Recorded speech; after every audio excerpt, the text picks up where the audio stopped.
Hey, Shalom. First and foremost, I want to give all praises, honor, and glory unto Yahweh, Ba'ashem, Yahweh Shai, Bahashem, Hakodash. Double honors to the apostles and the elders of Great Millstone, whom I learned the truth from. Peace and salutations to the Akim and to the elect that are scattered across the four corners of this earth, pushing this truth in faith and in all sincerity. I'm the bro Shema Olive from the GMS Houston camp, and this lesson is going to be entitled, If a Man Be Overtaken in a Fault. As you have realized, being in this ministry and this truth, that eventually you will mess up. You see, eventually you will go off, and do something contrary than, what the scriptures say, because we are not perfect. And once you see that a brother is going off, or however he may be living his life, whether, anything, man, walking contrary to the scriptures, basically. You see, whatever it may be.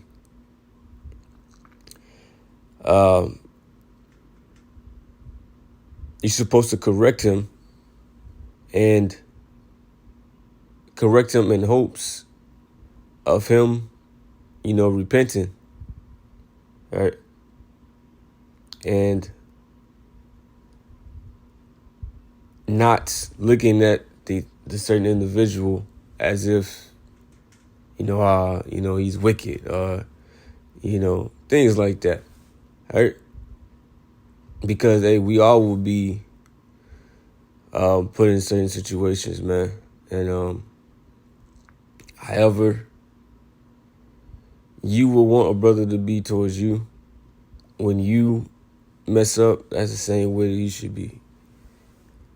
But this is Galatians 6:1. Brethren, if a man be overtaken in a fault, right? This man going off, right?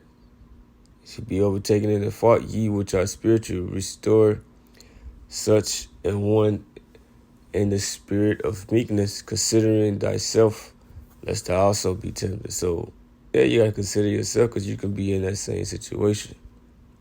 Right? So it says, if a man be overtaken in a fault, ye which are spiritual, restore such an one in the spirit of meekness. All right, so man going off, you supposed to rebuke that man. All right? Whether the rebuke is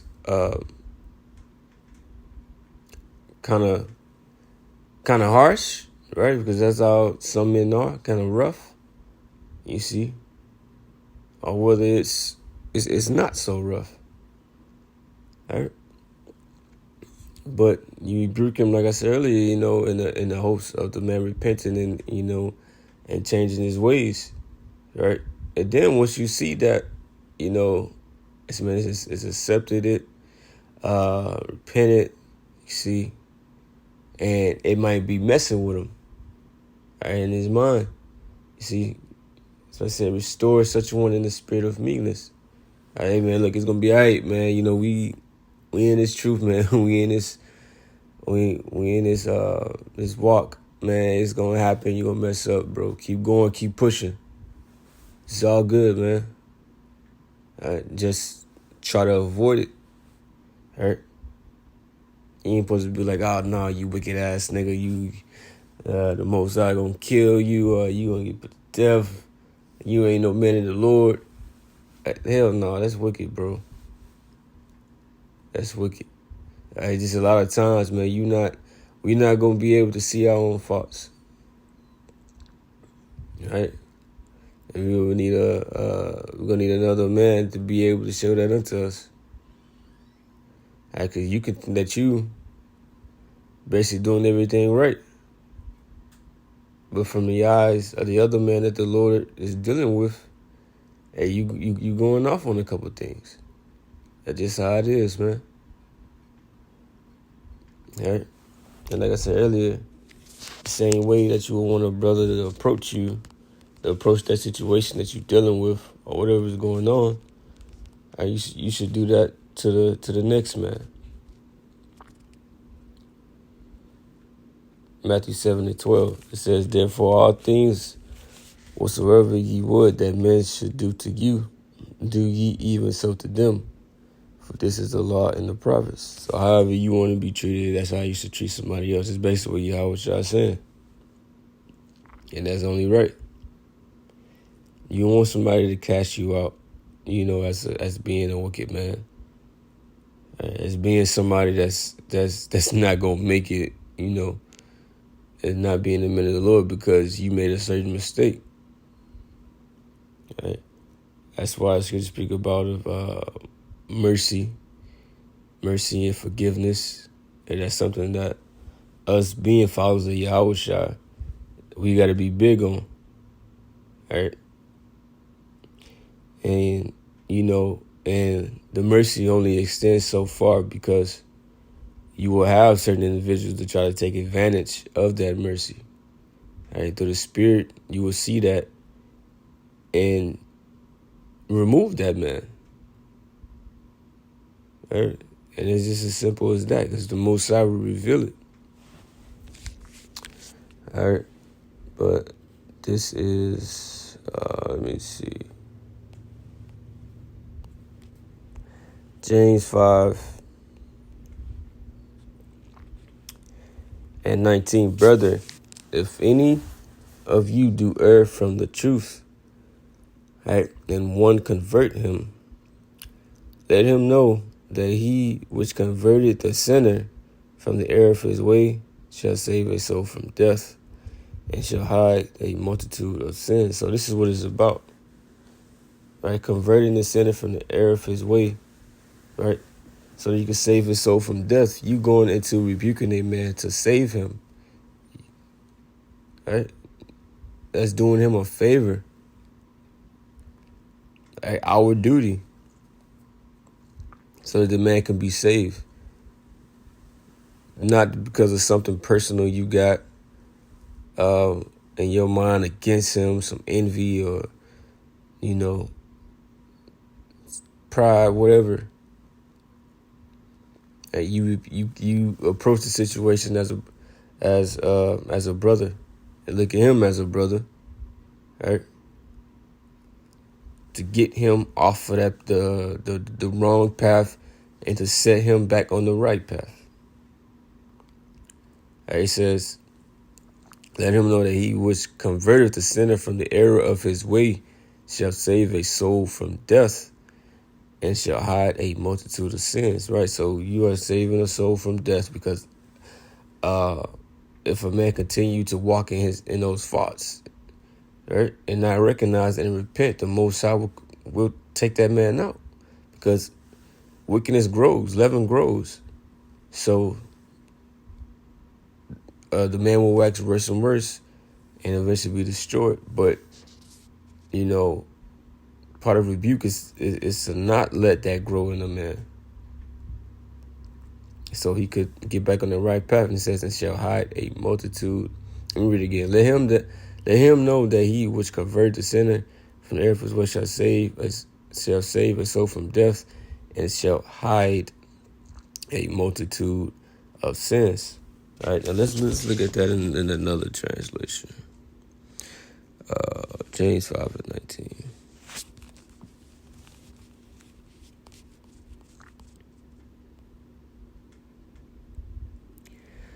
James 5:19. This is the NIV. Remember this: whoever turns a sinner from the error of their way will save them from death and cover over a multitude of sins. So it said you should cover a multitude of sins. Just like when it says charity, cover the multitude of sins. That's the same thing as charity right there.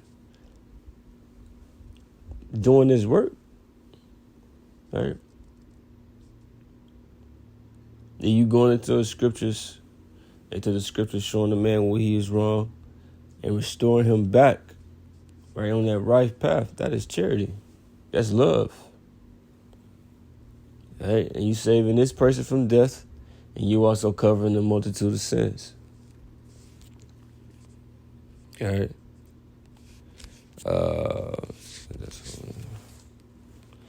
Second Thessalonians 3:13 says, but ye brethren, be not weary in well doing, right? Be not weary in well doing.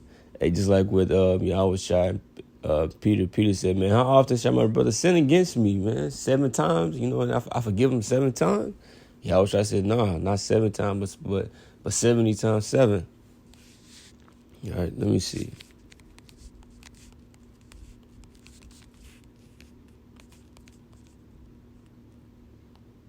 Matthew 18:21. Then came Peter to him and said, Lord, how often shall my brother sin against me and I forgive him? Till 7 times? Yahweh Shai said unto him, I say not unto 7 times, but unto 70 times 7. All right. So as many times as you need to, all right, because we're gonna keep going off until we up out of this place. That's why we got to get those new bodies to be perfect, and we are not going to be perfect. And you shouldn't look at a man as if he should be perfect.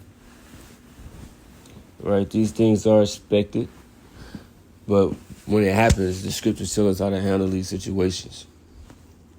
All right? The scripture tell us how to handle these situations. Like I said, a man that you'll understand a nigger, right?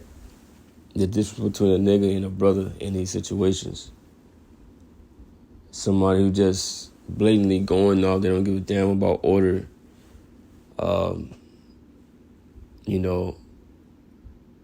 They are a person who murmurs and do this and that. You will know from a man that's sincere. All right? The 70 times 7 don't go for niggas. All right? Just have to get that clear. 2 Thessalonians 3:14. If any man obey not our word by this epistle, note that man have no company with him, that he may be ashamed. Yet count him not as an enemy, but admonish him as a brother. Right? So sometimes it may take a man to be separated from brothers for a minute, just so he can think about the things that, you have done, fast, pray, right? Till he get his mind right. You see, then he comes back. But it says, yeah, count him not as an enemy, but admonish him as a brother. So you don't count him as an enemy. Because we all in this thing together. We all brothers. And you don't look at the man as being wicked. Right? Just talking all types of all type of shit about him. Just talking bad, right? Because, hey, when that happens, that means you already didn't even like this man. Right? You already felt something, in your spirit towards him that was, that wasn't right. Right? You had some type of envy going on or hate prior. That ain't in the scriptures. That's extra shit. All right? You're supposed to forgive your brother and keep moving. It says, but count him not as an enemy, but admonish him as a brother. Because what did Yahweh Shah say? He said that the world will know that you are my disciples because of the love that ye have for one another. Hey, because, we'll stand out from that because, in the world, people may sin against one another, and people will hold grudges for that on that shit for years. Talking bad about them, making Facebook posts all on Instagram. Yeah, man, such and such did this and that, man. Fuck that, nigga. You see? Now we ain't like that in this truth, man. We ain't like that. We getting over these situations ASAP. Right? And we going into the situations to solve, the the issue at hand, and restore things, in peace and be on good terms. That's how we are looking at it before we go into it. Getting matters handled the correct way according to the scriptures. But, man, that was the lesson, man. I hope this was edifying. With that, I'm going to say shalom.